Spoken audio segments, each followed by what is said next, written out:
Another historic judgment from the Supreme Court of India, which will help bring transparency. The Chief Justice of India will now come under the RTI Act, that is the Right to Information Act. This was a 5-judge constitution bench, and it unanimously upheld the order of the Delhi High Court, which had earlier ruled that RTI was applicable to the office of the Chief Justice.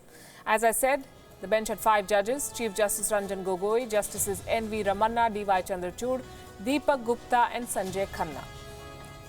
Now, the court had to decide on 2 key questions. Question number 1, does the right to information or RTI apply to the office of the Chief Justice? Question number 2, should the RTI cover communications between the collegium and the government? The collegium is the group of the 4 senior-most judges and the Chief Justice. Now, let me read from the order. This is what it said. Transparency does not undermine judicial independence. Judicial independence and accountability go hand in hand. Disclosure is a facet of public interest. This is significant. Transparency, says the judgment, does not undermine independence. So what does this verdict change for you? You can now find out more about the appointment of judges in India. This is done through the collegium or the group of top 5 judges. Through an RTI, you can find out the names recommended by this collegium. But you cannot access the reasons for the recommendations. That's still beyond limits. Also, the act of seeking information will be calibrated to protect the privacy of the judiciary. So this order comes with riders.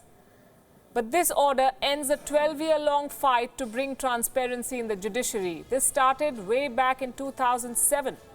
That's when an RTI activist sought details regarding the appointment of 3 Supreme Court judges. He also wanted to know about their assets. He was denied this information. If he applies today, he'll get it. This is the good side of the story. Now to the darker side. And this concerns the entire idea of right to information in India. Last month, the centre notified the RTI Amendment Act of 2019. And this made some serious changes to RTI, right to information. Let me list some of those out for you.